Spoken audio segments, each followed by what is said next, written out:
이곳에 모이신 모든 성도님들을 주님의 이름으로 환영하고 축복합니다. 오늘 이 시간 예배를 통해 하나님의 은혜가 우리 모두에게 충만하게 임하시길 소망합니다. 먼저 사도신경으로 신앙 고백 드리겠습니다. 나는 전능하신 아버지 하나님 천지의 창조주를 믿습니다. 나는 그의 유일하신 아들 우리 주 예수 그리스도를 믿습니다. 그는 성령으로 잉태되어 동정녀 마리아에게서 나시고 본디오 빌라도에게 고난을 받아 십자가에 못 박혀 죽으시고 장사된 지 사흘 만에 죽은 자 가운데서 다시 살아나셨으며 하늘에 오르시어 전능하신 아버지 하나님 우편에 앉아 계시다가 거기로부터 살아있는 자와 죽은 자를 심판하러 오십니다. 나는 성령을 믿으며 거룩한 공교회와 성도의 교제와 죄를 용서받는 것과 몸의 부활과 영생을 믿습니다. 아멘.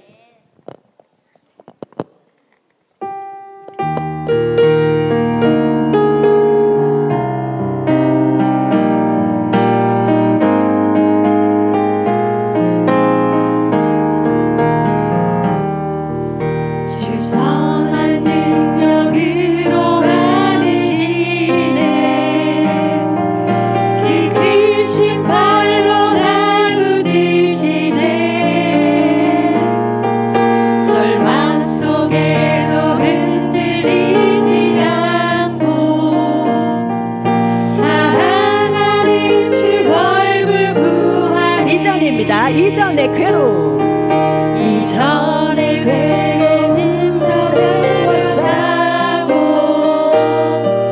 고난의 길을 걷는다 해도 주님께 모두 맡긴 우리 영혼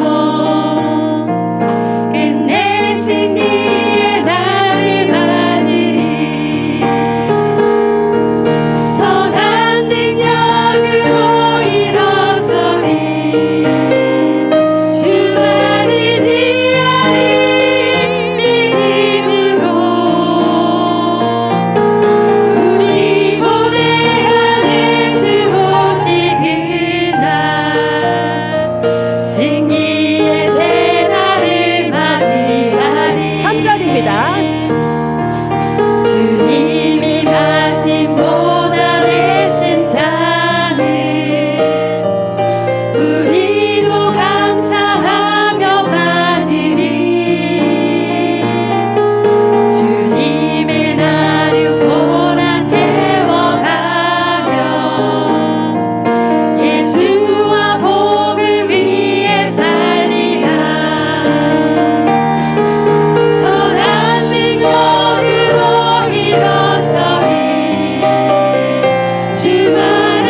나는 예수님만 주로 섬기며 살리.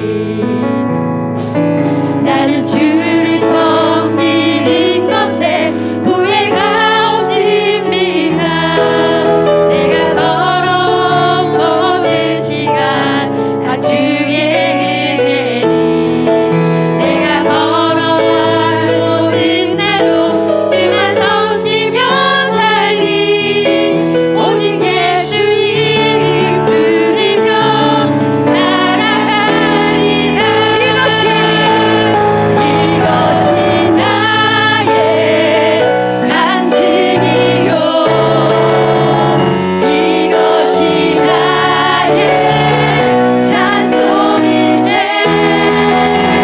나 사는 동안 끊임없이 구주를 찬송하리로다. 나 사는 동안 끊임없이 구주를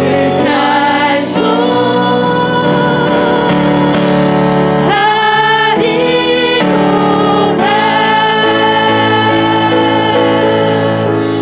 우리 하나님께 영광의 박수 드리겠습니다.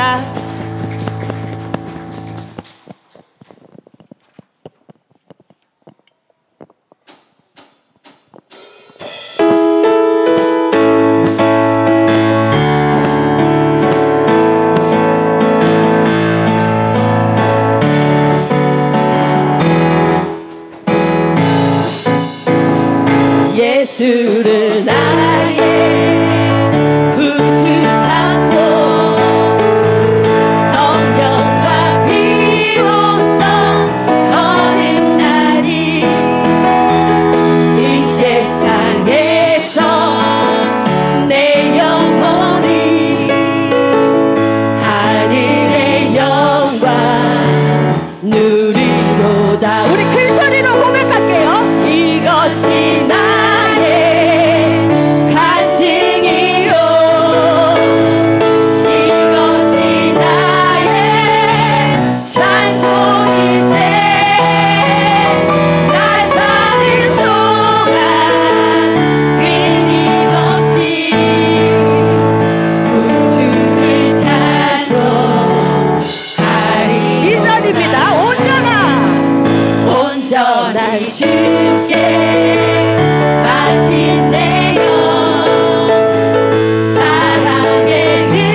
세상을 뒤덮지 않아도 여전히 충분합니다.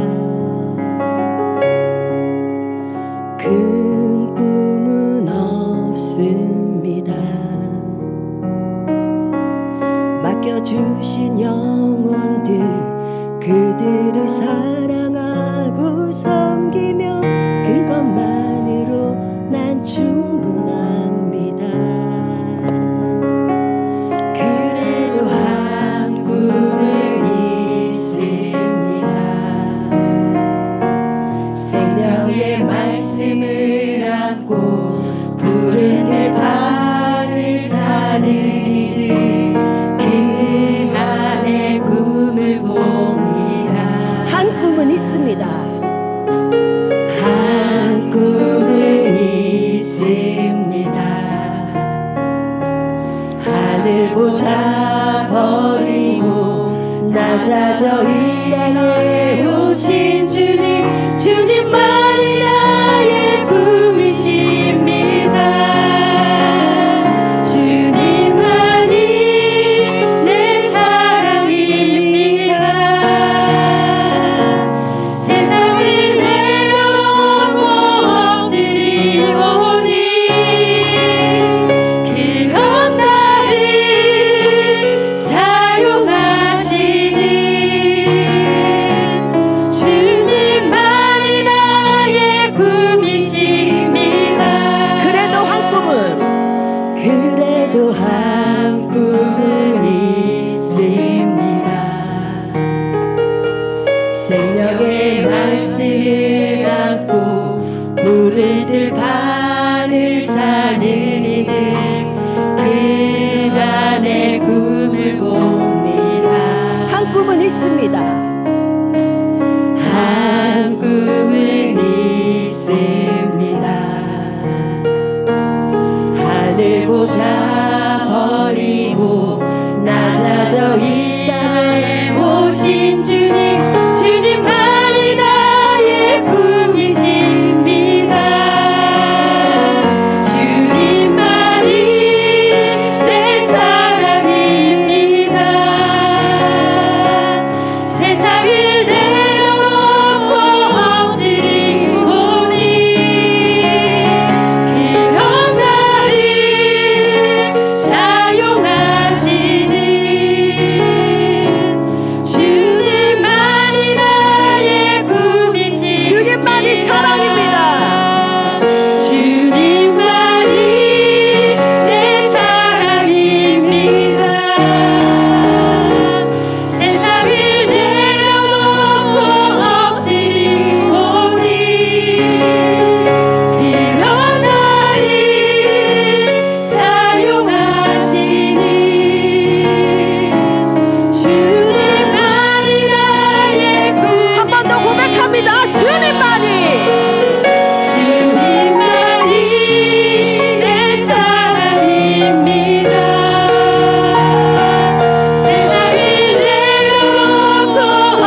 갈급한 심령 위에 쏟아부어 주시는 성령 충만함을 오늘 이 시간 허락하여 주시옵소서.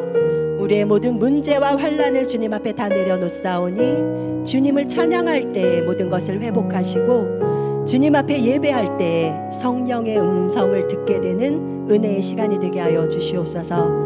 날마다 주님의 말씀을 전하여 주시는 우리 목사님과 이 시간 예배를 위해 함께 기도드리겠습니다.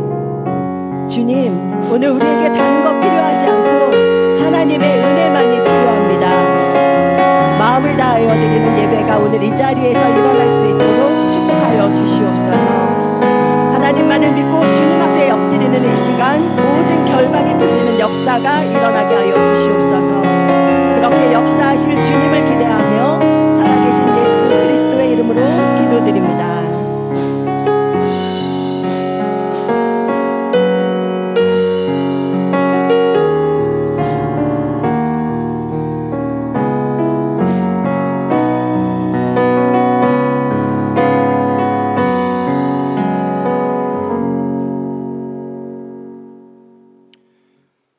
사랑과 은혜가 충만하신 하나님 아버지, 12월의 이 깊어가는 가을 오후에 저희를 주님의 은혜 안에 예배의 자리로 불러주시니 감사드립니다. 주님을 높이며 영광 올려드리는 이 시간, 저희의 마음과 뜻을 다하여 하나님께 예배 드리게 하여 주시옵소서. 이 시간 저희의 연약함과 부족함을 아시는 주님 앞에 모든 죄를 내려놓고 정결한 마음으로 회개하며 주님께 다가가기를 원합니다. 이 땅에서 지은 저희의 죄와 잘못을 용서하시고 주님의 빛 가운데 다시 서게 하여 주옵소서. 또한 주님의 말씀을 듣는 가운데 성령께서 함께 하시어 저희의 마음에 새 힘과 위로를 부어주시기를 기도합니다. 말씀을 통하여 저희의 삶의 방향을 제시해 주시고 주님의 뜻대로 순종할 수 있는 마음을 허락해 주옵소서. 내일부터 추수감사주의를 위한 가을 특별 새벽 기도회가 있습니다. 이 가을 새벽을 열며 드리는 기도가 주님께 상달되어 응답되는 놀라운 기적이 일어나기를 원합니다. 하나님, 오늘 함께 모인 저희 성도들 한 사람 한 사람을 기억하시고 그들의 필요와 기도 제목들을 주님께서 헤아려 주시옵소서. 특별히 이 시간 함께하지 못한 병으로 고통받는 분들, 마음의 어려움을 겪고 있는 분들을 주님께서 그들에게 위로와 힘을 허락하여 주시고 주님의 평강으로 채워 주시옵소서. 저희가 각자 처한 환경과 상황 속에서 주님을 의지하며 나아갈 수 있도록 믿음을 더욱 굳건히 세워주시기를 원합니다. 말씀을 전해주시는 김현종 위임 목사님께 성령의 충만함을 더하여 주시옵고 예배 가운데 주님의 임재가 충만하게 하시고 찬양을 드릴 때마다 주님의 이름이 온전히 영광을 받으시기를 기도합니다. 이 모든 기도 주 예수 그리스도의 이름으로 간절히 기도드립니다. 아멘.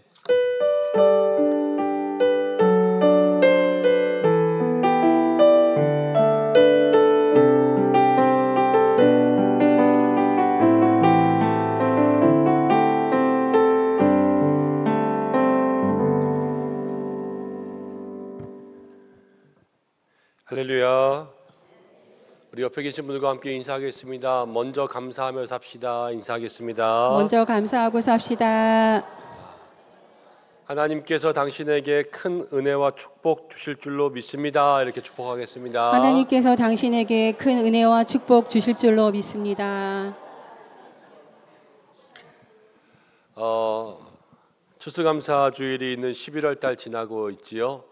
이제 오늘 말씀대로 먼저 감사하는 신앙 한 주간 동안 채워가시고 다음 주 추수감사 주일 예배도 또 믿음으로 준비할 수 있는 시간들 되셨으면 좋겠습니다. 추수감사 주일과 함께 또 다음 주가 막 기다려지는 것은 요즘에 내 교회에서 여기저기 쿵쾅쿵쾅 연습하는 소리들이 있잖아요. 다음 주 오후 찬양 예배 때 우리 기관 찬양 축제 얼마나 요란스럽게 준비하고 계시는지 평일에도 그냥 우당탕 쿵탕 그러면서 밤늦게까지 준비하시는데 다음 주에 여러분들 찬양 예배 시간에 기간별 찬양 축제를 놓치시면 일생일대의 실수입니다. 실시간 본방사수하실 수 있도록 하셔가지고 다음 주 오후 찬양 예배 때 같이 큰 기쁨이 있는 시간들 되셨으면 좋겠습니다. 바울의 1, 2, 3차 전도여행 공부하는데 지난주에 1차 전도여행 간단하게 나누었고 오늘은 2차 전도여행하고 다음 주는 한 주 쉬고 다음 주에 기관별 찬양 축제하면서 우리 교회에서 동북로의 남선교회 총회 예배가 있습니다. 그래서 오후 예배 때 저희랑 동북로의 남선교회랑 예배를 좀 같이 드려야 돼요. 왜냐하면 우리 교회의 김옥규 장로님께서 동북로의 남선교회 연합회 회장 취임하는 그런 일이거든요. 그래서 예배 때는 같이 드리고 2부 순서는 좀 흩어져서 우리는 여기서 찬양 축제하고 또 남선교회는 다른 곳에서 총회하고 그럴 수 있는 예배 드릴 텐데 그 예배에도 많이 오셔서 같이 기도해 주시고 또 노회에 있는 남선교회 회원들이 열심히 섬기시는 그런 일들에 함께 응원해 주시면 좋겠다 싶습니다. 자, 기도하고 말씀 나누겠습니다. 고마우신 아버지 하나님 감사합니다. 오늘 오후 예배로 나왔습니다. 사랑하는 우리 모든 성도들 주께서 붙들어 주시는 줄로 믿습니다. 먼저 감사하고 날마다 하나님 주시는 기적을 채우고 또 이번 주간에도 다음 주간에도 이 찬양 예배 시간을 통해서 성경 공부도 하고 기관별 찬양 축제도 하고 그러면서 하나님 앞에 아침부터 오후까지 예배합니다. 모든 손길들 통하여서 영광 받으시고 은혜 더하시고 각자의 삶에 필요한 대로 부어주시는 하나님의 은총을 누리게 하여 주옵소서. 모든 것 주님께 맡겨드리며 예수님의 이름으로 기도드립니다. 아멘. 오늘은 화면을 좀 보면서 같이 하겠습니다.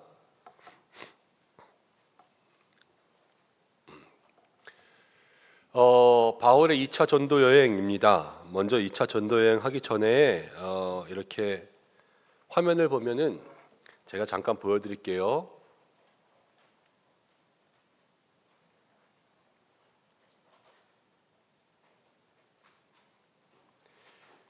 뭔가 이렇게 조금 신기하다 그러는 것들 보이시나요? 잘 모르겠으신가요?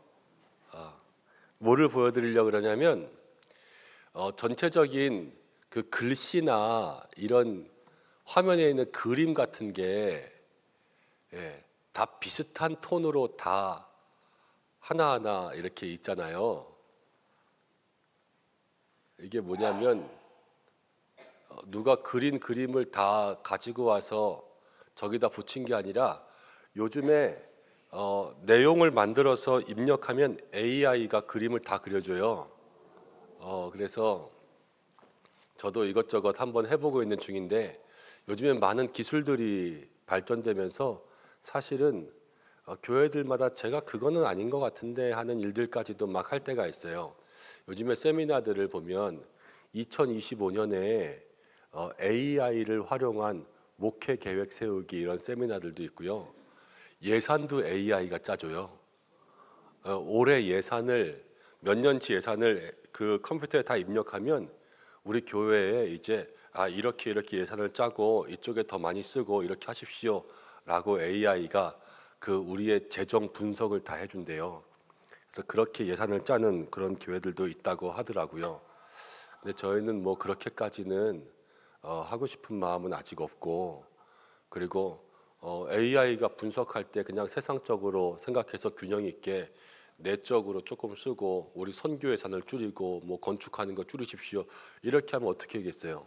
또 기도로 응답하고 가야 될 것은 가야 되잖아요. 그래서 어느 정도까지 활용할 수 있는 부분들은 활용하겠지만 그러나 너무 전적으로 그것을 믿으면 안 될 것 같기는 해요. 그러면서 여기서도 뭔가를 말씀드리려고 하려면 AI가 저걸 만들어 주더라고요. 제가 내용은 다 적어가지고 컴퓨터에 입력해 줬거든요. 그랬더니 이런 화면들을 다 하나씩 만들어주고 그 안에 이렇게 텍스트들 배열 같은 걸 다 해줬어요. 그런데 기본적으로 바울의 2차 전도여행이면 저 그림이 저 남자가 누구라고 그렸을 것 같아요? 바울이라고 그랬을 것 같죠? 바울이 전승에 의하면 대머리거든요. 그러니까 AI가 아직은 약간 좀 덜 떨어진 것 같아요. 조금만 찾아보면은 바울이 대머리에다가 매부리코에다가 못생겼다라는 것을 그렇게 알 텐데 너무 바울을 멋있게 그려놓은 거예요. 예. 그리고 약간 교회에서 분명히 할 거라고 나와 있는데 이건 뭔가 이렇게 음모론이 일어난 것처럼 저기가 안디옥 교회 회의의 자리인데 무슨 아주 어두컴컴한 드라큘라 회의처럼 그렇게 그려놓고 저기서 이제 할례 문제랑 뭐 이방인들에게 복음 전하는 문제랑 이런 은혜로운 결정들이 막 나거든요. 좀 빛이 쫙 나고 이런 그림을 그렸으면 좋았을 걸. 애가 아직은 조금 그런 것 같고, 그래서 보시면서도 AI가 좋은 것도 있고 한계도 있구나 그러면서 요즘에는 이제 젊은 아이들에게는 그거를 얼만큼 잘 다루냐 이게 중요하대요. 학교에서도 선생님들이 AI 통해서 숙제해오는 거 뭐라고 못하고 그거를 통해서 얼만큼 숙제를 잘 만들어 오냐 뭐 이런 거를 요즘에 본다고 하더라고요. 여러분들도 늘 AI 그러는데 한번 경험도 해보시고 여러분들도 쓸 수 있는 건 좀 써보시고 그러면서 세상이 어떻게 돌아가나 한번 보았으면 좋을 것 같습니다. 자, 먼저 오늘 말씀 사도행전 16장 6절부터 10절까지의 말씀 한번 읽어보겠습니다. 시작. 성령이 아시아에서 말씀을 전하지 못하게 하시거늘 그들이 부르기아와 갈라디아 땅으로 다녀다가 무시아 앞에 이르러 비두니아로 가고자 하시되 예수의 영이 허락하지 아니하시는지라. 무시아를 지나 드로아에 내려갔는데 밤에 환상이 바울에게 보이니 마게도냐를 사람 하나가 서서 그에게 청하여 이르되 마게도나로 건너와서 우리를 도우라 하거늘 바울이 그 환상을 보았을 때에 우리가 곧 마게도나로 떠나기를 힘주니 이는 하나님이 저 사람에게 복음을 전하라고 우리를 부르신 줄을 인정함이라. 아멘. 지난주 우리가 바울의 1차 전도여행 하면서 말씀을 한 구절 읽었는데 그때 사도행전 13장에 있는 말씀, 주를 섬겨 금식할 때 성령께서 역사하셔서 바울과 바나바를 세우라 그러면서 선교가 시작된 것을 이야기했습니다.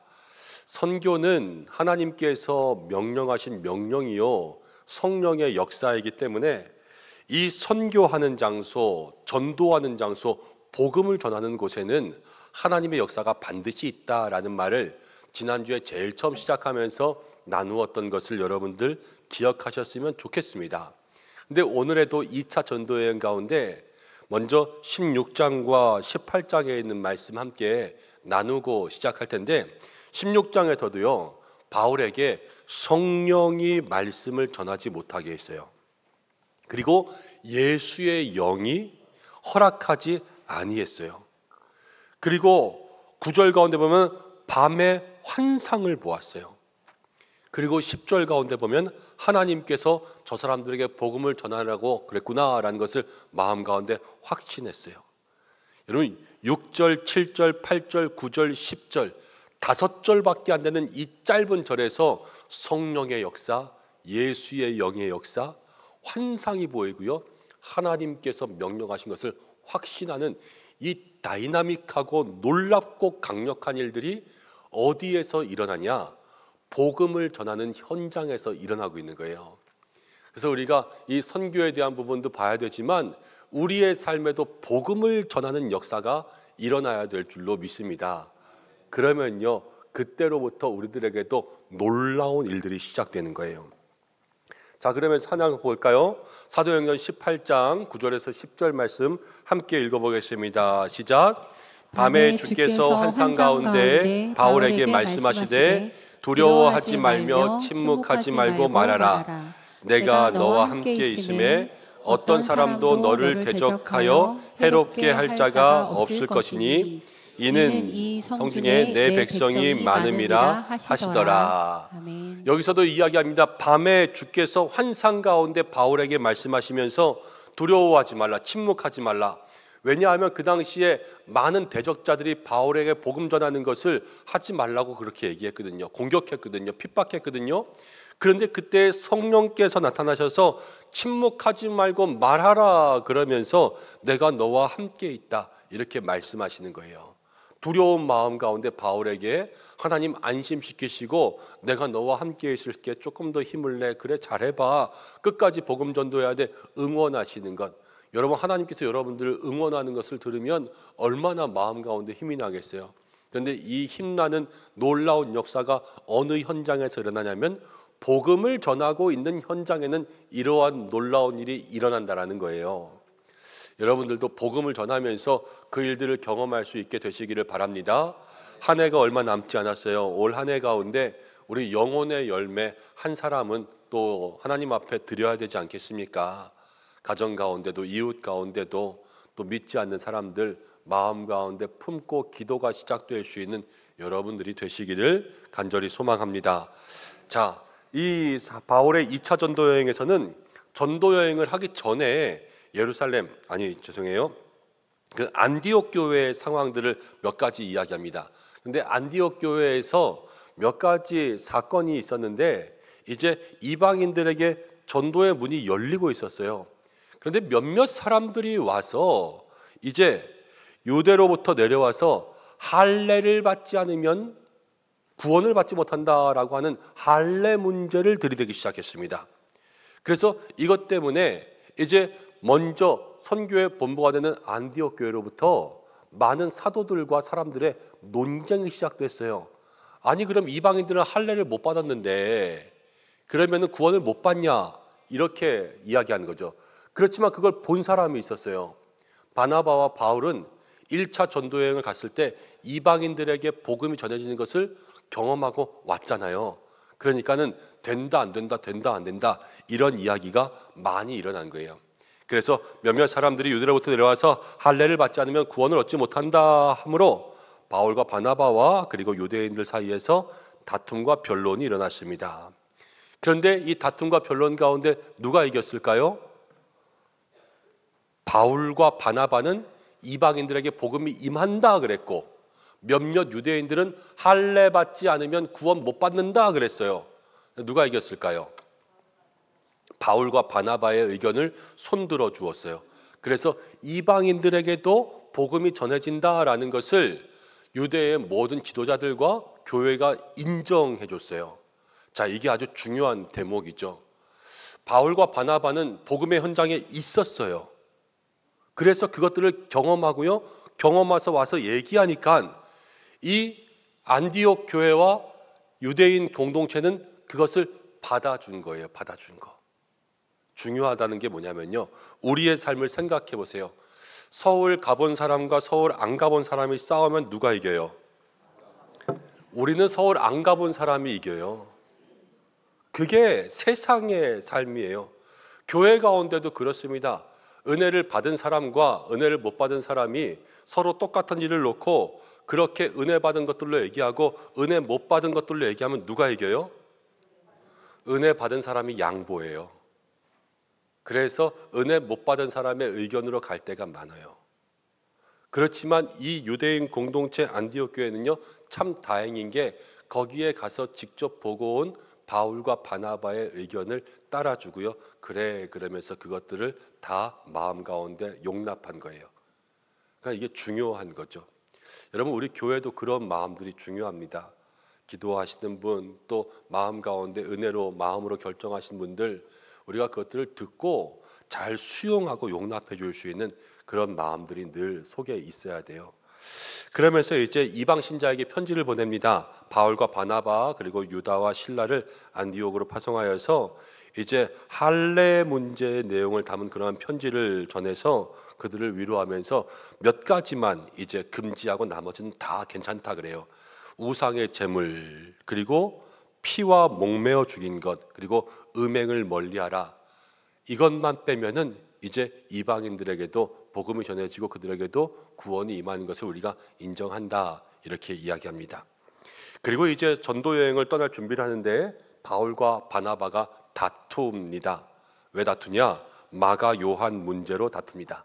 마가 요한이 그 1차 여행에서 이제 버가에 가면서 원래는 같이 갔다가 돌아갔죠. 지난주에 우리가 돌아간 거 얘기했잖아요. 근데 두 번째로 가면서 이제 다시 마가를 데려가자 그러니까는 바울은 마가를 데려가면 또 돌아갈 거고 우리 선교 여행에 방해가 될 수 있다 그러면서 이 마가에 대한 반대를 했고요. 바나바는 이제 마가를 데리고 갔습니다. 그래서 바울과 바나바가 서로 갈라져요. 그래서 2차 전도 여행에서 여러분 빌립보 감옥에 갇혀서 한밤중에 감옥에서 찬송한 사람 이름 두 사람 누구예요? 바울과 실라죠. 그래서 2차 전도 여행에서는 바울과 실라가 나타나요. 바나바가 이때 헤어졌거든요.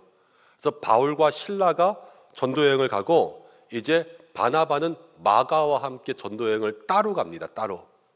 그래서 이제 그 이야기의 모든 주도권이 바울에게 왔으니까 옆에서 나오는 실라 그리고 2차 전도 여행에는 디모데를 또 만나거든요. 디모데를 함께 만나서 가면서 거기에서 복음을 증거하는 그러한 역사가 일어나죠. 그럼 마가 요한은 잘못됐냐?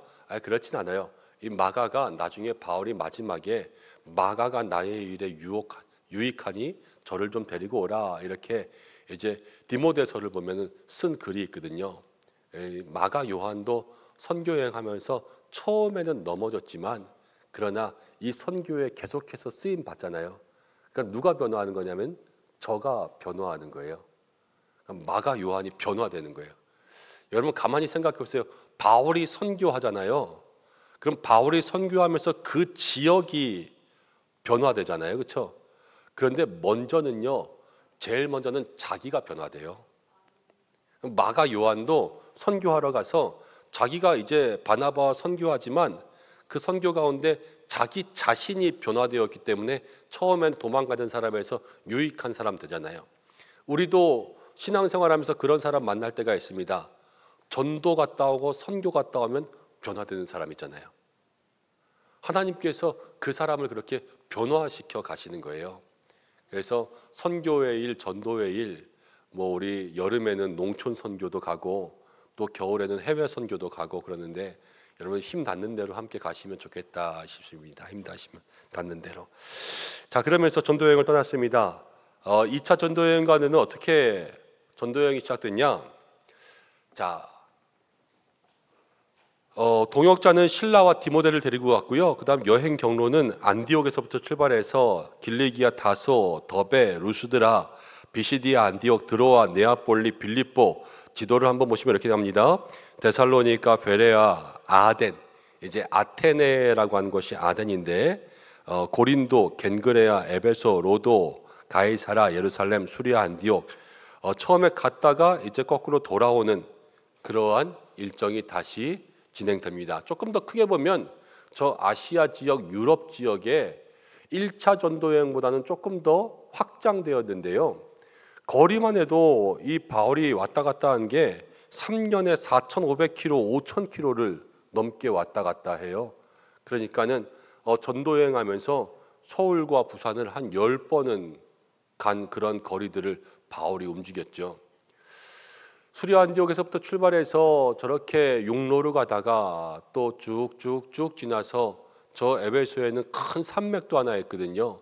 그 산맥도 지나서 저렇게 유럽을 지나 마게도냐를 지나서 이제 다시 바다를 건너서 이제 본국으로 안디옥으로 예루살렘으로 그렇게 돌아오는 것을 보게 됩니다.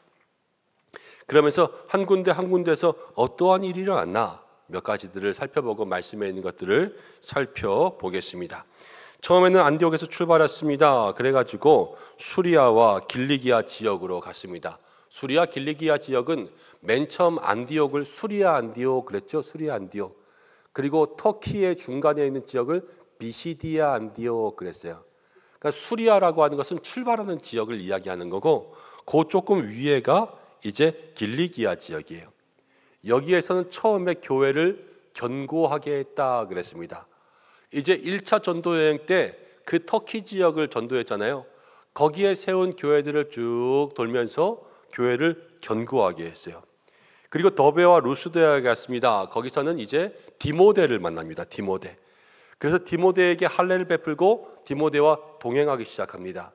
디모데에게 왜 할례를 베풀었냐면요, 디모데가 어머니는 성경 가운데 나오죠. 어머니는 유니게예요. 그래서 영락교회 보면은 유니게 학교라는 걸 하거든요.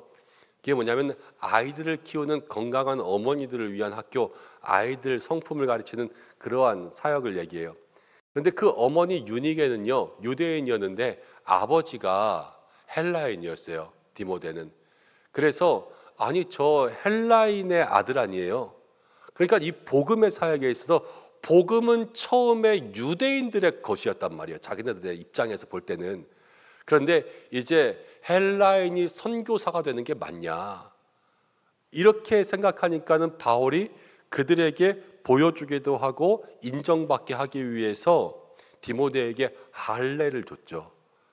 얘는 유대인이면서 헬라인 아버지가 있지만 유대인과 똑같이 할례를 받았다라는 그러한 것들을 사람들에게 다 보여주면서 디모데가 사역하기에 조금이라도 부족함이 없도록 그렇게 디모데를 잘 배려하고 또 사역 가운데 세우는 것을 보게 돼요. 우리도 이런 것들이 필요할 때가 있습니다. 어떤 일들을 할 때, 또 어떤 사역들을 할 때, 얼마 전에 우리 케냐 섬기는 선교사님이 이제 목사 안수를 받으셨어요. 좀 알았으면 미리 찾아갔을 텐데 모르고 뒤늦게 알아가지고 못 갔는데, 이제 직장인 선교사, 전문인 선교사라 그러거든요. 목회자로서 가는 게 아니라 어떤 사역을 하는 평신도로서, 예를 들어서 그들에게 뭐 한글을 가르친다든가, 아니면 기술을 가르친다든가, 아니면 뭐 가축을 키우는 것을 한다거나 이러면서 그들에게 그것들을 하고 복음을 전하는 그런 전문인 선교사의 일들을 하다 보니까 선교가 확장되는 거예요. 그런데 그냥 뭐 김씨, 이씨, 미스터 박, 뭐 미스터 리, 이 정도만으로는 복음을 전하는 데 한계가 있어요. 그들에게 누군가를 만날 때 패스터라고 하는, 목사라고 하는 직함이 있는 것과 그냥 미스터가 되는 것과 아니면 미셔너리라고 하는 선교사라는 그 명함을 가지고 있는 것은 완전히 사람들에게 대하는 것이 달라지거든요. 그러니까 필요에 의해서 또 하나님께서 부르시니까 목사직을 위한 그런 안수도 받고 또 선교사도 이렇게 임명받고 그러는 거죠. 디모데도 지금 그런 거예요. 이 복음을 전하는 데 있어서 디모데에게 그 자리가 필요한 거예요. 그래서 바울이 그 자리를 주었습니다. 여러분들도 혹시 복음을 전하면서 어떠한 일들을 위해서는 무슨 자리가 필요할 때가 있습니다. 그러면 하나님께 그것들을 달라고 구할 수 있는 여러분들 되시면 복음을 위한 일들은 하나님께서 주실 줄로 믿습니다. 그러니까 기도 가운데 이렇게 기도할 때가 있어요. 대통령 되게 해주세요 라고 기도할 때가 있고, 내가 복음을 전하는데 이 복음 전하는데 대통령이 있으면 좋을 것 같아요 라고 기도할 수도 있잖아요. 그럼 하나님께서 대통령을 만들어 주실 수도 있잖아요. 그렇기 때문에 그런 것들을 마음속에 품고 기도하면 복음을 전하는 일에 필요한 것들을 채워주십니다. 그리고 이제 갈라기아와 또 부르기아 지역으로 올라갑니다. 이제 아까 지도 가운데 보면 이제 좀 더 위쪽으로 올라가는 거예요. 저 위가 이제 길리기아, 갑바도기아, 갈라디아 이렇게 위쪽에 있는데, 갈라디아 쪽으로 올라가면서 여러 교회를 다니면서 이제 복음을 전했습니다.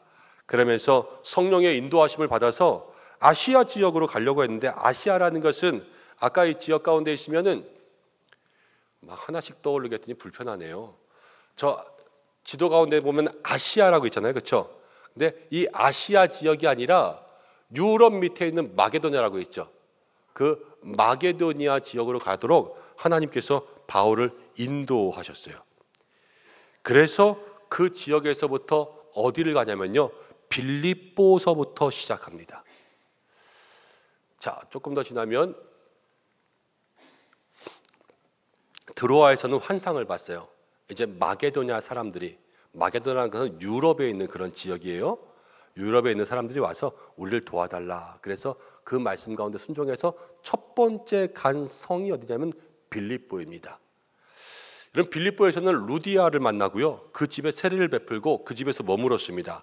그리고 귀신 들려서 넘치는 여종을 귀신을 쫓아냈다가 그 주인이 자기의 이익이 끊어진 것을 보고 바울과 실라를 옥에 가두었는데 놀라운 사건, 그 한밤중에 바울과 실라가 잠에서 깨서 찬송했죠.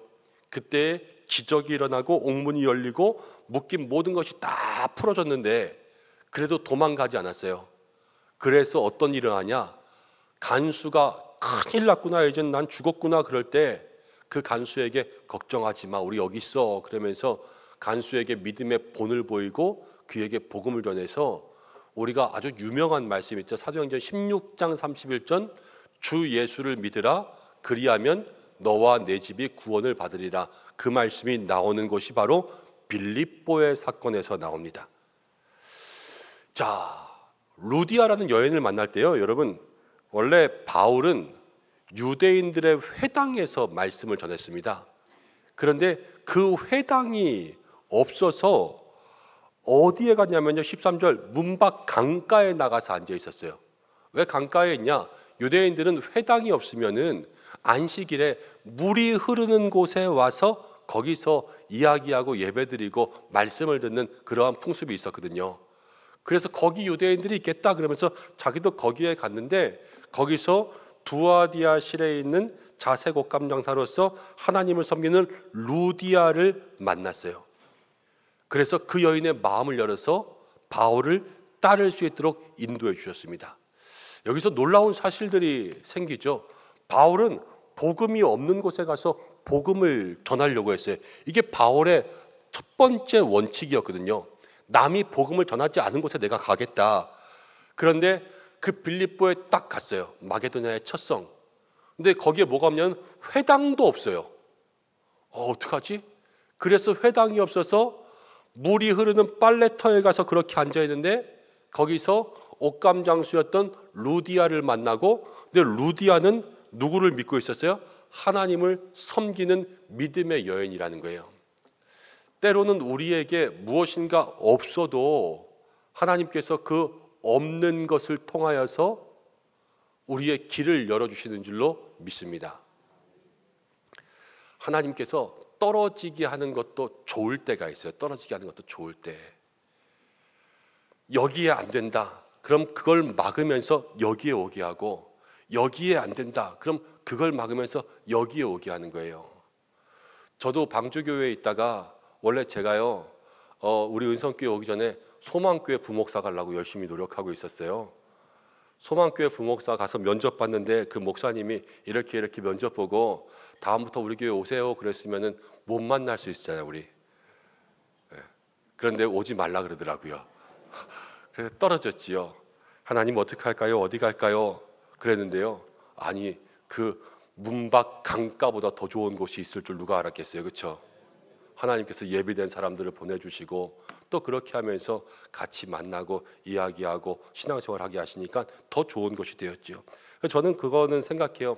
하나님 이 길을 막아도 더 좋은 것은 있다. 하나님의 뜻대로 가는 게 제일 좋은 것이다. 이 마음의 확신은 있어요. 자, 그러면서 이제 바울이 아까도 말한 것처럼 귀신 들린 여종을 귀신을 쫓아낸 다음에 세상 사람들의 이익을 멈추게 했으니까 옥에 갇혀버렸습니다. 근데 23절부터 보면 이렇게 나옵니다. 많이 친 후에 옥에 가뒀어요. 엄청나게 많이 맞은 거예요. 아마 정신을 잃었을 것 같아요. 그래서 깊은 옥에 가두었는데 한밤중에 기도했다. 왜 한밤중에 기도했을까? 많은 학자들이 그럽니다. 한밤중이 돼서야 겨우 정신을 차렸을 것이다. 맞아서 있다가. 그렇게 생각하면은 정신을 차리자마자 기도한 거예요. 그때 하나님을 찬송하며 죄수들이 듣더라. 이에 지진이 나서 옥터가 움직이고 문이 열리며 모든 사람의 매인 것이 다 벗어졌다. 여러분, 오늘 우리가 함께 말씀 나누었는데요, 모든 매인 것이 벗어진 다음에 찬송했어요? 벗어지기 전에 찬송했어요? 벗어지기 전에 찬송했잖아요. 먼저 찬송하니까 기적이 일어나는 거예요. 오늘 바울과 실라도 그렇게 두들겨 맞고 고생 가운데 있지만 그렇게 하나님을 찬송하니까요, 기적이 일어났어요. 이 기적을 통하여서 어떤 일이 있냐? 이제 간수에게 복음 전할 수 있는 길이 열리는데 주 예수를 믿으라 그리하면 너와 내 집이 구원을 받으리라 하고 이제 그 간수에 있는 모든 사람들에게 다 복음을 전했어요. 33절 그 밤 그 시각에 간수가 그들을 데려다가 그 맞은 자리를 씻어주고 자기와 그 온 가족이 다 세례를 받은 후에 33절을 보면 저는 참 감사한 게 하나 있어요. 그게 뭐냐면 간수가 그들을 데려다가 맞은 자리를 다 씻어줬어요. 저는 이게 간수가 씻어준 게 아니라고 생각해요. 그럼 누가 씻어줬을까? 하나님께서 간수의 손을 통해서 씻어주시는 거예요. 이사야를 보면 하나님께서 자기의 백성의 맞은 자리를 싸매시던 날에 이런 말이 있어요. 자기의 백성이 때로는 맞을 때가 있어요. 그렇지만 그 맞은 것을 싸매실 때가 있단 말이에요. 그럼 하나님께서 누구를 통해서 역사하시겠어요? 사람들의 손을 통해서 역사하시겠죠. 어느 날 갑자기 하나님께서 보이지 않은 손으로 나를 번쩍 들어가지고 막 들어서 씻겨주시지는 않을 거 아니에요. 사람들의 손을 통하여서 또 손길을 통하여서 역사하는 그 은혜가 여기 있었는데 간수가 씻어주지만 바울은 분명히 느꼈을 거예요. 하나님이 나를 씻어주시는구나. 여러분 모든 것을 통해서 하나님의 손길을 느끼시기를 바랍니다. 때로는 옆에 있는 사람이 권사님이 내가 너무 힘들 때 이 권사님을 통해서 내가 위로를 받을 때가 있어요. 그럼 우리는 권사님이 나를 위로해 줬다고 생각하잖아요. 물론 권사님이 위로한 거 절대 잃어버리면 안 되지만 마음속에 하나님께서 이 권사님을 통해서 나를 위로하신다, 이 마음 분명히 가지셔야 돼요. 때로는 아플 때 힘들 때 찾아가서 신방하고 기도하고 그럽니다. 목사님이 기도해 주니까 좋아진 것 같습니다, 이렇게 말씀하시는 분들도 있어요.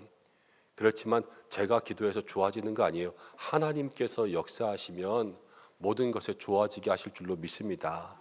그래서 사람의 행동이 아니라 그 속에 하나님의 손길이 있다는 것을 믿고 간구하는 자에게 믿음대로 역사하실 줄로 믿습니다.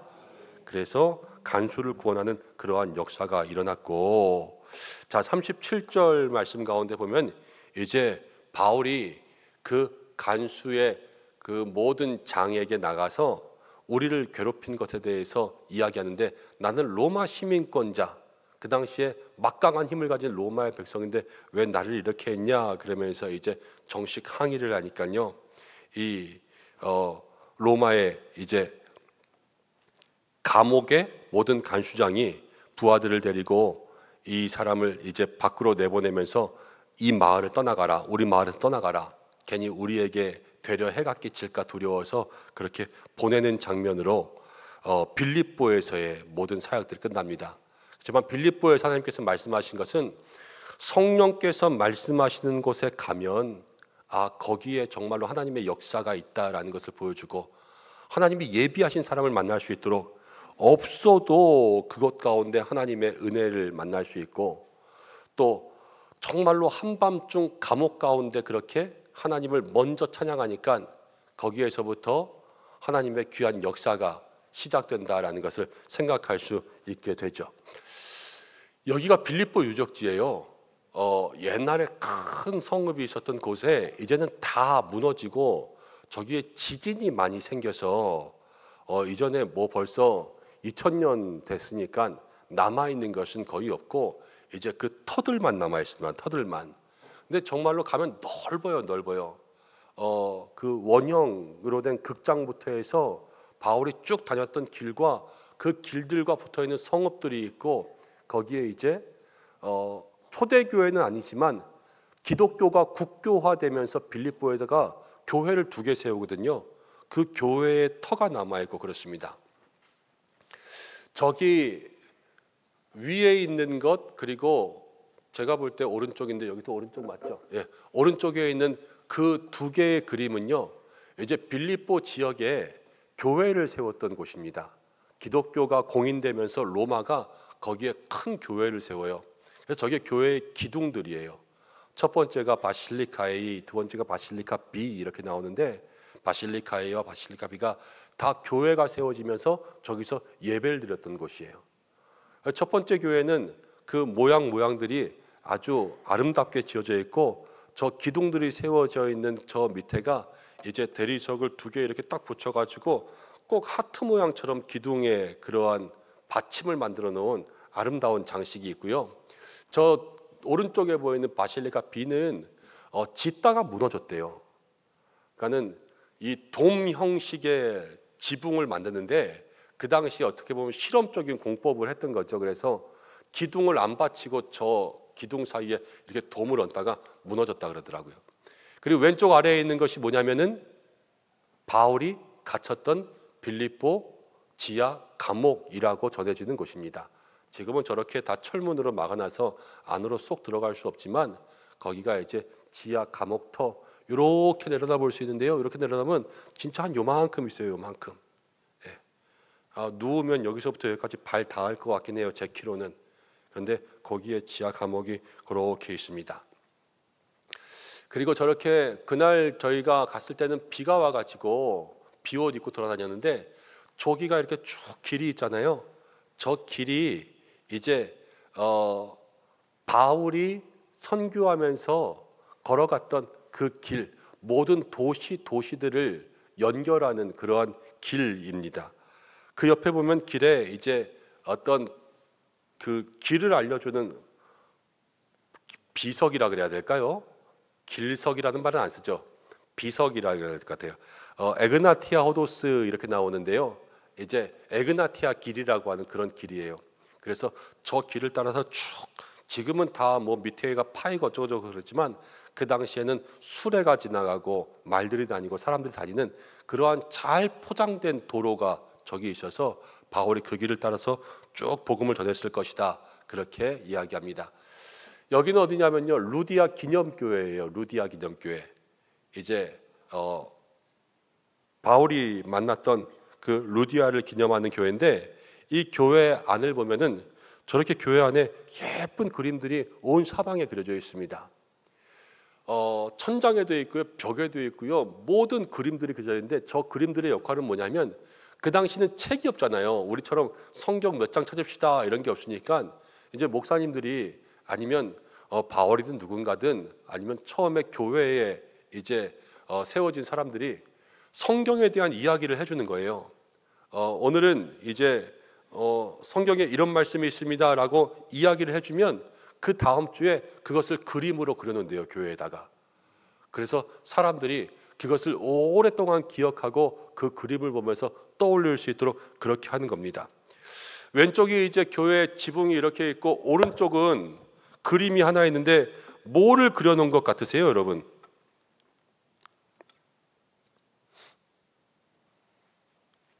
저게 그 그림이래요. 이제 바울과 실라가 아시아 지역으로 가고자 하였는데 여기에 보면은 이렇게 해가지고 반짝반짝거리는 사람이 마게도냐 사람인데 와서 우리를 도와주세요 그러면서 그렇게 하는 장면을 이제 여기다 그려놓고요.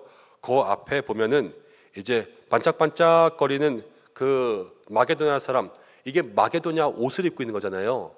군복 같은. 그 사람 앞에 이렇게 누워있는 사람, 머리 뒤에 광채가 이렇게 보이는데 그 사람 머리숱이 있어요, 없어요? 없죠. 그 사람이 누구냐면요, 바울이에요. 바울. 예. 그렇게 해서 이 초대교회 성도들에게 성경 말씀이 오래 기억될 수 있도록 그렇게 만들어 주었다는 거예요. 자, 그러면서 사람에 대한 부분들을 그려놨어요. 이 그림들이 이렇게 나와 있더라고요. 자, 처음에 오른쪽 위에 있는 그림 가운데는 누굴까요? 예수님.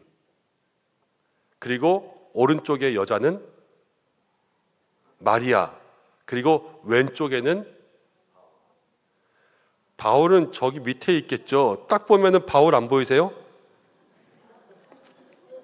보이세요, 바울? 어디 보이세요? 여기 요쪽에, 그쵸? 요 가운데가 저기가 바울이에요, 바울. 그리고 이 왼쪽에는 디모데.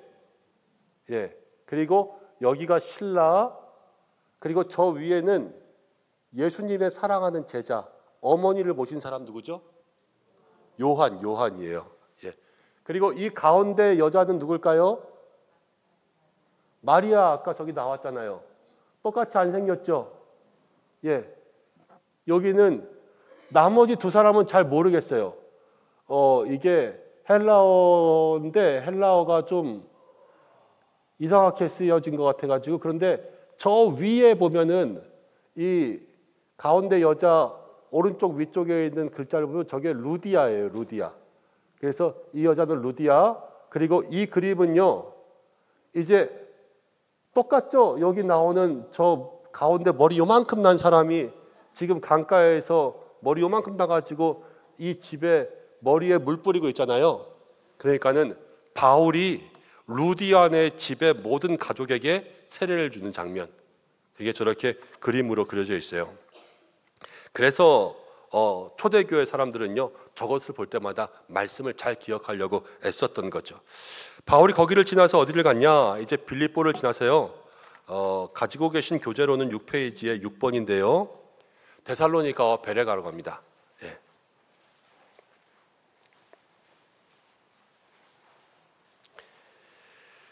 데살로니가에서는 어떤 일이 일어났냐?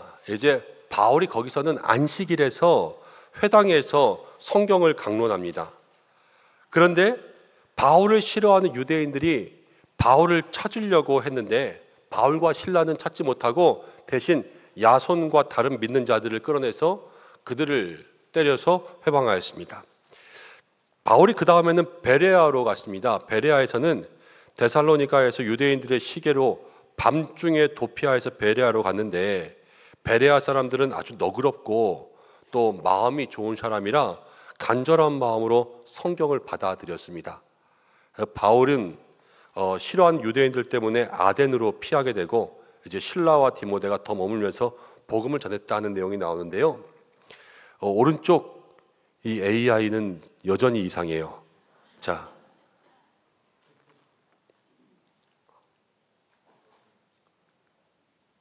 성경 구절을 해온다면서 안 해왔군요. 자, 왼쪽에 있는 사진이 데살로니가예요. 데살로니가. 저희가 데살로니가에 직접 내려서 막 보고 그런 적은 없어서 일단 데살로니가에는 저런 그림이 그려진 교회가 있는데요. 이제 바울이 데살로니가에서 복음을 전하고 있는 그러한 모습들이 이제 도시 곳곳마다 교회 입구마다 그렇게 있어서 복음의 도시가 되었다는 거예요.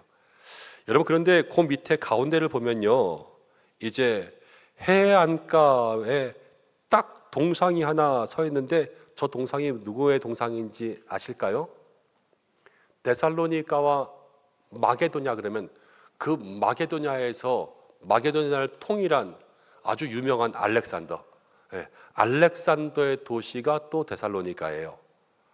그런데 알렉산더가 힘으로 많은 땅을 얻었을지라도 진정 그 땅을 하나로 만들지 못하고 알렉산더가 죽으면서 땅들이 다 갈라졌죠. 그런데 정말로 그 땅을 하나로 만들 수 있는 것은, 성경이 이야기하는 것은 뭐냐면 온전히 복음과 믿음만이 우리를 하나 되게 하는 거예요. 힘으로 능으로 되지 아니하고 우리를 온전한 예수 그리스도의 복음으로 보혈로 하나 되게 할 수 있다는 것을 다시 한번 기억하게 하고, 오른쪽에가 이제 베레아에 있는 바울 동상이라는데, 저는 직접 본 것은 아닌데 그냥 사진만 하나 퍼왔어요. 그런데 이게 바울의 모습이랍니다. 아까 나온 그 사진이랑 똑같죠?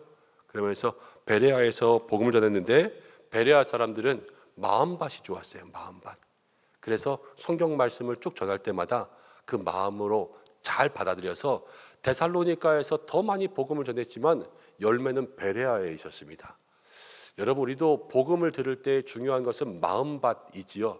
우리의 마음밭을 아름답게 잘 가꿔야지 복음의 열매가 있고, 예수님은 마음밭을 4가지로 표현했습니다. 좋은 밭, 길가, 돌짝밭, 가시덤불. 그래서 내 마음이, 말씀은 아멘 하지만 금방 새들이 와서 마귀가 와서 쪼아가는 데가 있고, 말씀을 받지만 그 말씀이 뿌리를 내리지 못하고 그냥 다 타서 없어지는 마음밭도 있고, 말씀이 떨어지지만 가시덤불, 세상 근심 염려가 너무 많아가지고 우리가 아무것도 할 수 없을 정도로 다 가려버리는 그러한 마음밭이 있고, 그래서 우리의 마음밭 관리를 잘할 수 있는 저와 여러분들이 되어야 될 줄로 믿습니다. 자, 그리고 나서 이제 바울이 베레아 지나서 어디로 갔냐면요, 아덴 갔습니다. 아덴. 아덴은 아테네라는 곳입니다. 아테네. 지금의 아테네. 근데 여기서 이 아테네는요, 그리스 로마 신화가 아테네를 중심으로 이루어지잖아요. 그래서 모든 우상들이 가득한 도시가 바로 아테네였어요. 근데 사도행전 17장 16절을 보면 바울은 원래 성격 가운데 보면 조금 다혈질이거든요.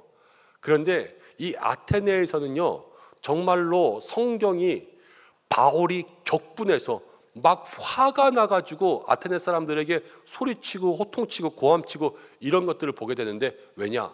그 성에 너무 우상이 가득했기 때문에 바울의 마음에 참을 수가 없었던 거예요. 여러분, 그리스도인들은 화를 내야 될까요, 안 내야 될까요? 화 될 수 있으면 안 내는 게 좋죠. 사랑은 오래 참고 온유하고 그랬고, 이 사람 모세는 온유함이 모든 지면의 사람보다 최고더라, 이렇게 이야기한 것처럼 오래 참고 화를 오랫동안 내지 말라, 이렇게 이야기하지만 우리가 하나님을 대항하는 것들에 대해서는 정직하게 우리의 의사를 표현할 수 있는 그러한 모습들도 있어야 돼요. 그래서 세상 가운데 아닌 건 아니다, 맞는 건 맞다, 우리의 의사 표현 같은 것들은 할 수 있어야 되겠죠. 바울은요, 거기서 하나님 아닌 것들을 섬기는 것들에 대해서 격분했습니다. 근데 격분은 했는데 격분한 다음에 한 행동들은 아주 중요해요. 격분했다고 막 가서 싸운 거 아니에요. 격분은 했지만 바울은 격분하고 점잖게 행동했어요. 좀 이따 말씀드릴게요. 자, 바울은 철학자들과 논쟁했습니다. 소크라테스, 아리스토텔레스, 그리스의 철학자들이 있었던 곳이 다 아테네지 않습니까? 철학자들과 논쟁하고 그들에게 복음을 전했습니다. 그런데 그들 중에서도 몇몇이 복음을 받아들였고요.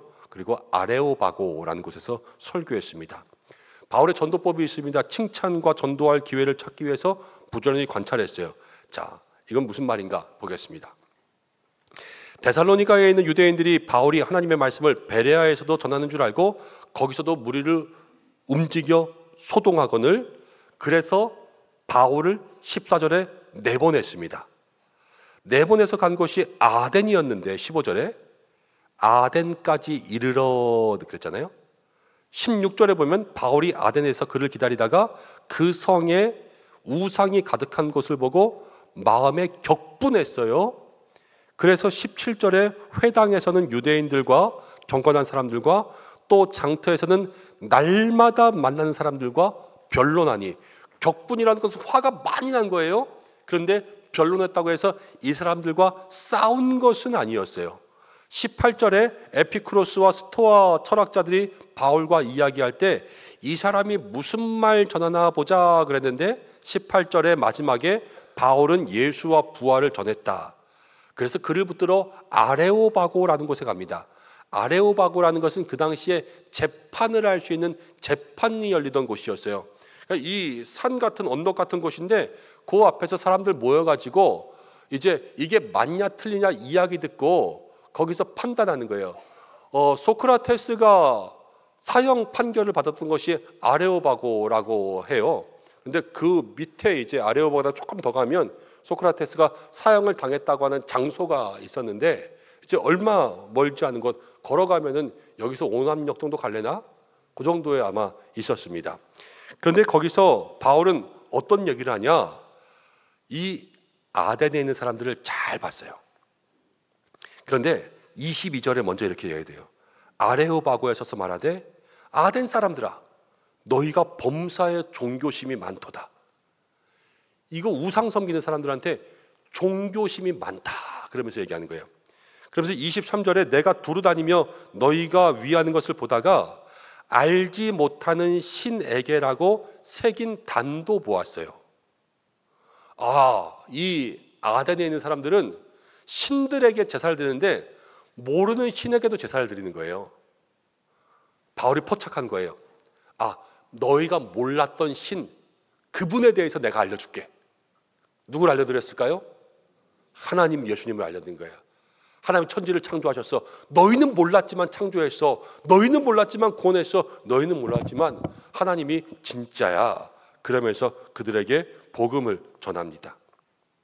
그랬더니 이제 그 다음에 쭉 읽으면 이게 다 설교고요. 이제 34절에 보면 몇 사람이 그를 가까이하여서 믿으니 나중에는 아레오바고 관리 디오누시오와 또 다말이라는 여자와 또 사람들도 있더라. 거기서 힘들고 어려웠지만 복음을 전하니까 하나님께서 응답하여 주신 거죠.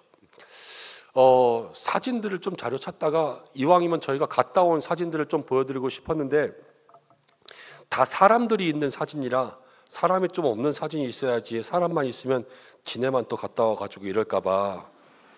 네. 근데 아무튼 그랬어요. 자, 아테네에 있는 사진, 저기가 아크로폴리스라고 하는 이제 파르테논 신전이 있는 곳, 가장 왼쪽 위에 있는 데고요. 이제 그 오른쪽이 이제 아크로폴리스 위에 있는 또 다른 신전이에요. 그러니까 신들의 신전이 아크로폴리스라고 여기에 하나만 있는 게 아니에요. 불교에 가면 뭐 여긴 불교고 여기는 뭐 다 불상 이렇게 있는 게 아니라 똑같은 동네에 뭐 불교 신전이 있고 뭐 기독교 신전이 있고 무슨 신전이 있고 무슨 신전이 있고 이러면서 너무나 많은 종교가 있는 우상 도시였던 거예요. 그리고 저 아크로폴리스 위에서 쭉 내려다보면 저렇게 도시가 보이는 지역이 이제 아테네 지역이고요. 그리고 그 옆에 언덕 같은 바위들이 이제 아레오바고라는 곳이에요. 저기 앞에가 이제 비석에 이렇게 사도 바울이 설교했던 그 사도행전의 성경 본문이 있고 그 위에서 이제 사람들이 모여서 쭉 이야기하면서 너는 뭔 얘기하냐 너는 뭔 얘기하냐 그러면서 앉아서 듣고 말싸움하고 그러던 곳이 저 위에 있습니다. 그래서 거기서 우리가 함께 좀 바울의 마음들을 살펴보는 그러한 시간들도 가졌던 것 같아요.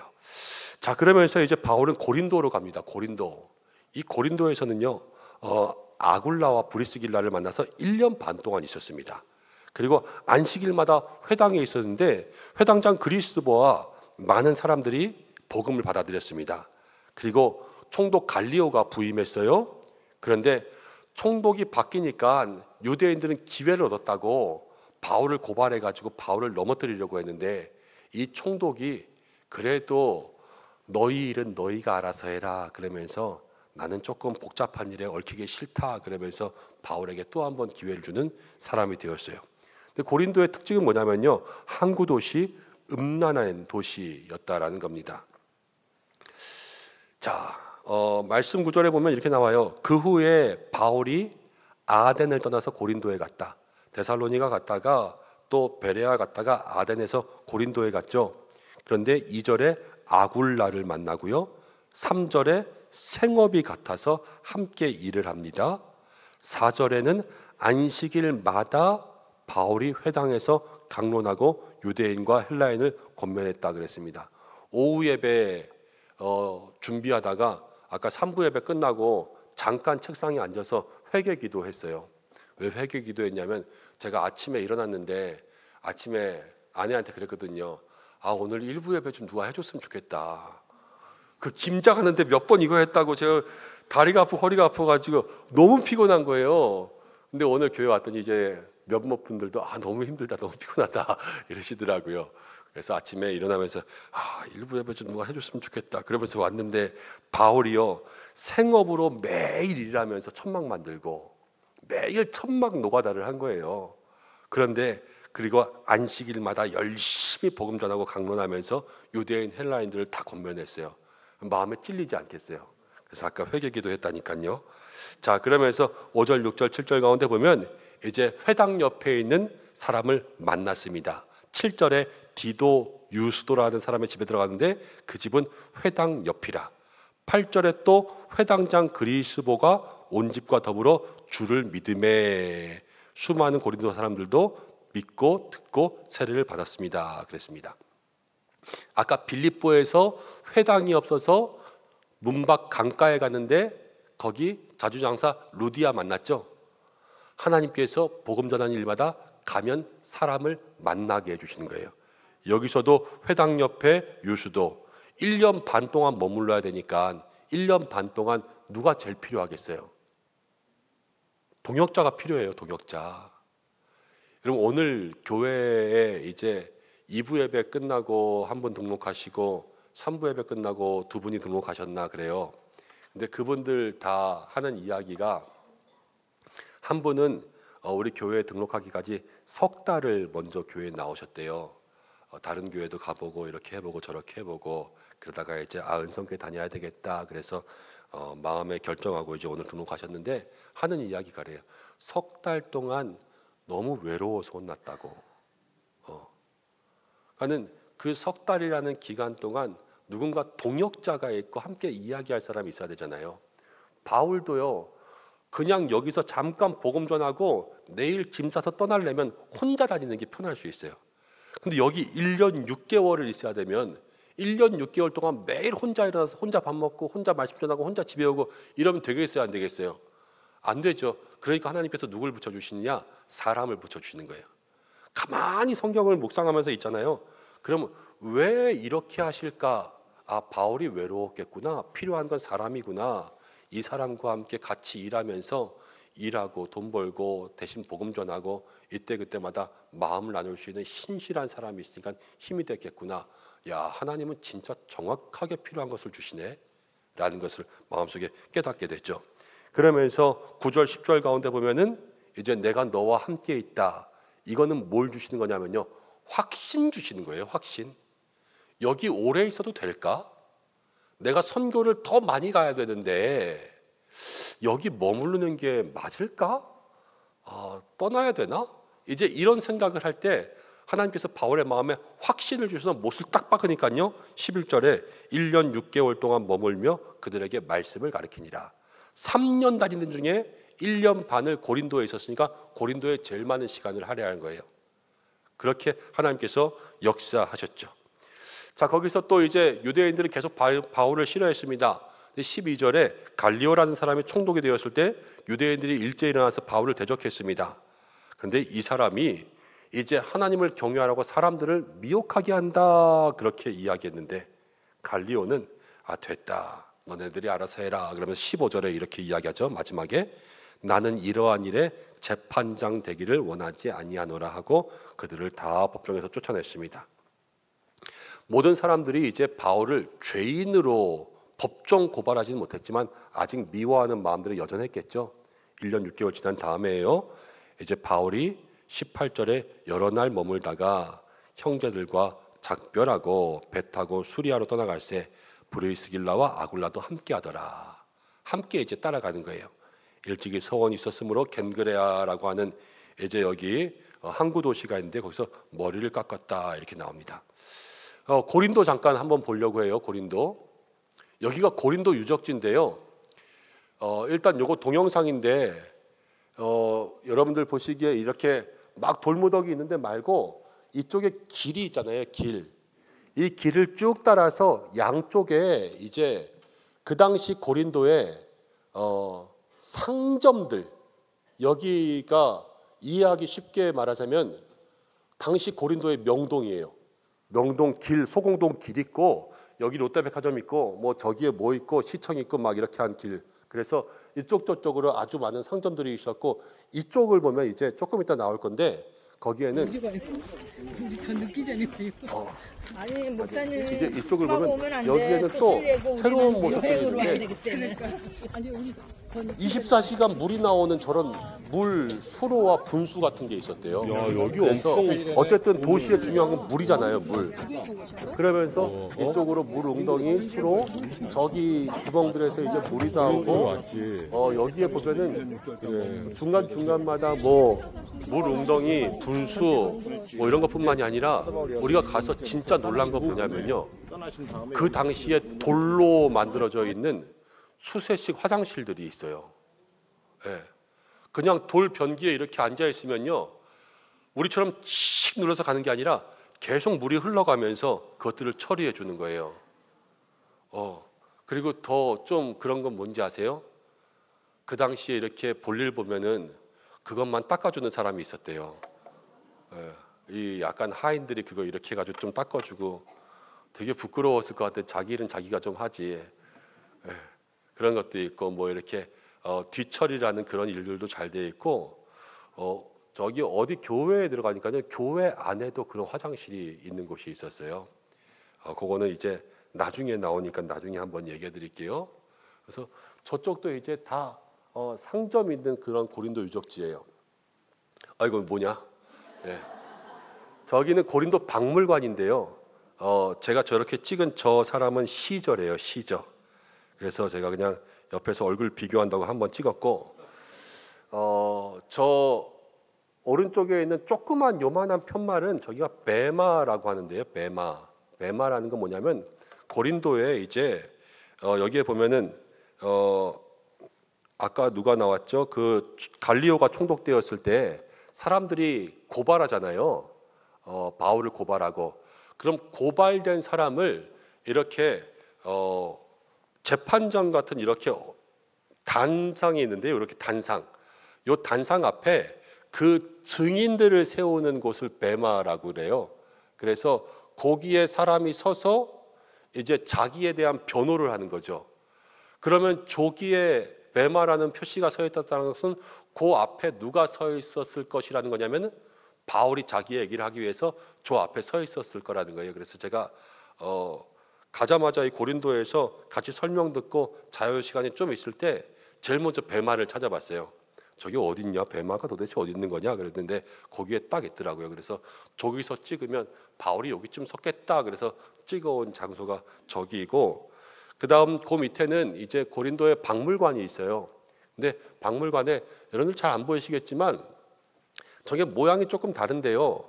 왼쪽에 있는 것들은 이제 약간 날개가 달려있는 사자 같은 스핑크스 같은 그런 게 있고, 그 다음 가운데는 이제 어떤 여신 같은 그러한 상이 있고, 오른쪽에는 또 사람 같은 그러한 상이 있는데요.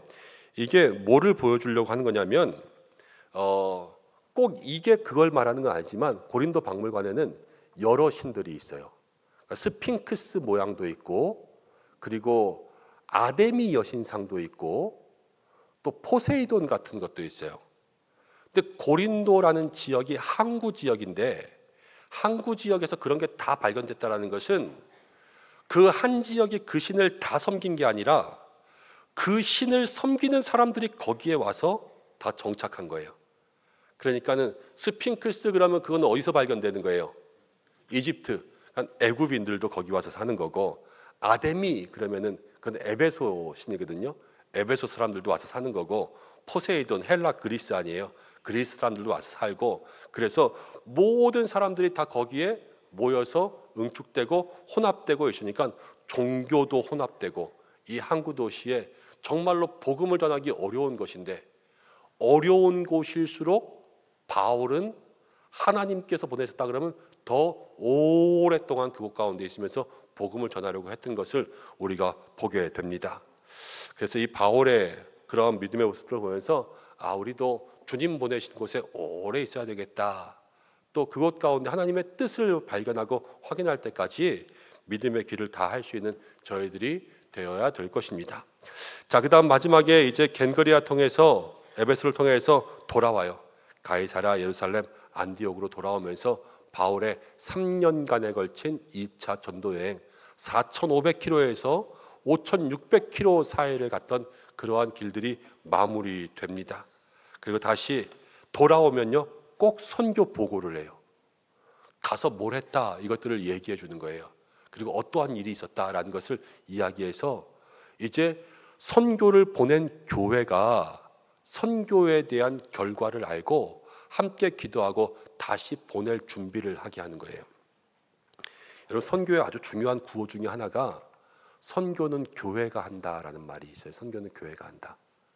선교는 선교사님들이 하지만 선교사님들을 보내는 건 교회고, 선교사님은 혼자 힘으로는 할 수가 없잖아요.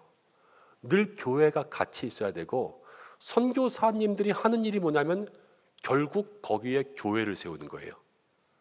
그러니까 교회를 세워보지 않은 사람이 거기서 교회를 세운다는 게 힘드니까 교회를 세워본 우리가 선교사를 통해서 거기에 교회를 세우는 거예요.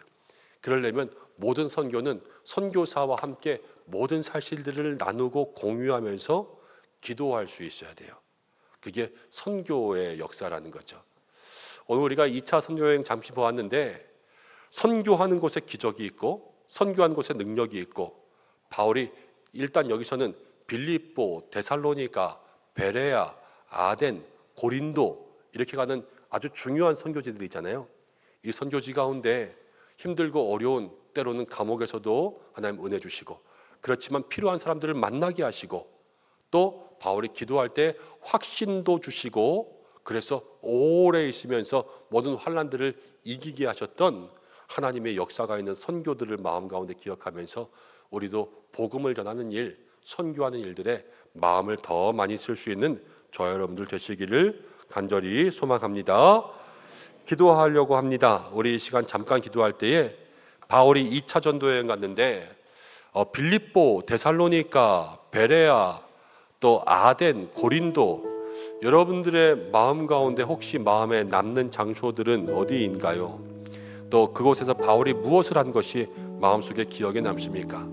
하나님, 나도 바울과 같은 그런 일 경험하게 될 때가 있을 텐데 바울의 믿음, 바울의 신앙 갖게 하여 주시되 하나님께서 바울에게 역사하신 것처럼 나의 삶 가운데도 역사하여 주옵소서 함께 기도하고 또 특별히 내일부터는 우리 특별 새벽 기도회가 시작됩니다. 하나님, 우리들에게 함께 해주셔서 가을 특별 새벽 기도 가운데 은혜 주시고 하나님의 편에 서는 사람이라는 제목으로 우리가 시간 말씀 나누는데 정말 세상에 좌우가 있다면 우리가 있어야 될 곳은 하나님의 편에 서는 그곳에 우리가 있어야 될 줄로 압니다.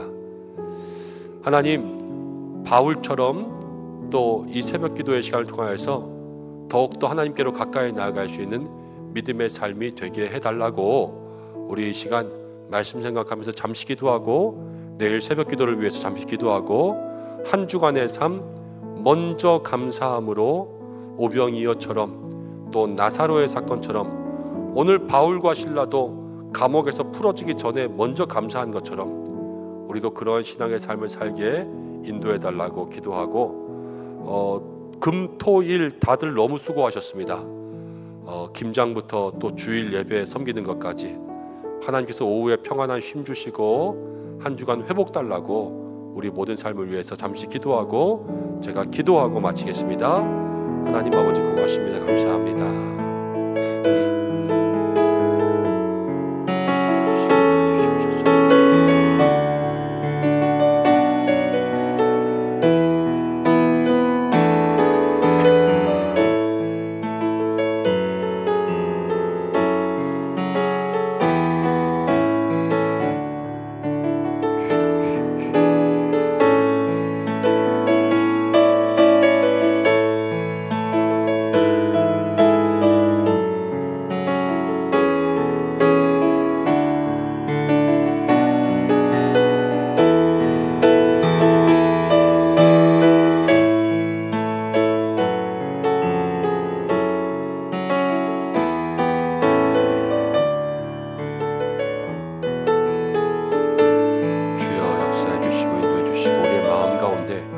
복음의 현장, 전도의 현장 가운데 우리도 하나님의 능력을 경험할 수 있는 은혜가 있게 인도하여 주시고 하나님 우리의 모든 마음들 말씀의 확신 가운데 주님의 도우심 가운데 주님 예비하셔서 정확하게 은혜 주시는 그것들을 경험할 수 있도록 인도하여 주시옵소서.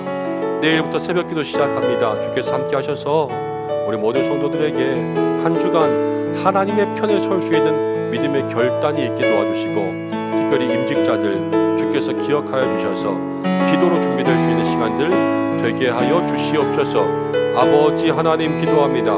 우리 모든 성도들의 삶을 주여 붙들어 주시옵소서. 함께하여 주시옵소서. 고마우신 아버지 하나님, 복음을 전하는 현장에, 전도하는 현장에, 하나님을 위해서 일하는 현장에 하나님 동행하시는 줄로 믿습니다. 사랑하는 우리 은성의 성도들, 주님 앞에 헌신하며 주님 기뻐하시는 일 가운데 우리의 몸과 마음 드리며 예배하며 복음 전하며 특별히 선교에 앞장서며 이곳까지 왔기에 하나님 우리 모든 믿음의 성도들의 삶에 늘 함께 하여 주시기를 간절히 소망하고 축복하며 기도합니다. 바울이 경험한 놀라운 은혜의 역사가 이 자리에 앉은 사랑하는 성도들의 삶에 임하게 하여 주시옵소서. 바울과 실라처럼 때로는 고난 가운데 있어도 하나님을 먼저 찬양할 수 있는 은혜 있게 도와주시고, 간수의 손을 통해서 씻겨주신 것처럼 하나님 우리 성도들의 아픈 곳 씻겨주시고 눈물 닦아주시고, 하나님 다친 모든 곳 주께서 싸매어 주시옵소서. 없어도 루디아를 만난 것처럼 하나님 우리의 삶에 때로는 막혀도 주님 좋은 곳 주시겠다 하는 마음에 확신이 있는 신앙 되게 하여 주시옵소서. 데살로니가에서 베레아에서 힘든 사람도 만나고 너그러운 사람도 만난 것처럼 우리도 여러 가지 인생의 많은 만남들이 있겠지만 하나님 지켜주셔서 복된 만남들 살아갈 수 있도록 인도하여 주시고, 우상이 가득한 아덴에서 또 모든 음란이 가득한 고린도에서 바울은 오직 하나님의 편에 서는 사람 되었는데, 우리도 이 세상 가운데 있으면서 하나님의 사람 되게 하여 주시고, 생업 가운데 열심히 있으면서도 또 이 성수주일과 주님을 향한 일 가운데 열심을 낼 때 주님 때마다 날마다 필요한 모든 것들을 정확하게 아시며 우리의 마음에 확신의 신앙 주시는 주님 만나게 하여 주시고, 주께서 때마다 날마다 우리와 함께 하신다는 것을 경험할 수 있는 사랑하는 성도들 되게 하여 주옵소서. 내일부터 새벽기도 시작합니다. 하나님 가을 특별 새벽기도 가운데 특별한 은혜 주시기를 간절히 소망하고, 우리 모든 피택자들 또 기도로 준비할 수 있도록 인도해 주시고, 금토일 하나님 우리 모든 성도들 또 주님 앞에 잘 섬기며 이웃사랑을 실천했습니다. 어떤 분은 휴가 내서 오신 분들도 있고, 어떤 분은 아침부터 연속 이틀 동안 섬기신 분들도 있고, 오지 못해서 아쉬워하신 분들도 있고, 마음으로 기도하신 분들도 있습니다. 주께서 모든 삶 가운데 응답하여 주시고 역사하여 주시고, 이 한 주간도 시간 가정과 일터 모든 곳에 하나님의 역사가 있게 하여 주옵소서. 이제는 우리 주 예수 그리스도의 은혜와 하나님의 사랑하심, 성령의 인도하심과 교통하심이 바울의 2차 전도여행 바라보면서 우리도 부르신 곳에서 정확하게 우리에게 은혜와 은사 주시는 그 하나님의 손길 힘입어 주님을 향해 헌신하며 주의 놀라운 은혜와 능력 경험하기를 간절히 소망하는 믿음의 귀한 성도들과 사랑하는 교회와 한 주간의 삶 위에와 내일부터 한 주간 주님 앞에 드려지는 가을 특별 새벽기도회 위에 시간 주신 말씀 위에, 특별히 환우들과 이번 주 목요일 수학능력 시험에 임하는 모든 입시생들 위에, 모든 선교지 선교사님들 위해 함께 하시기를 간절히 축원하옵나이다. 아멘.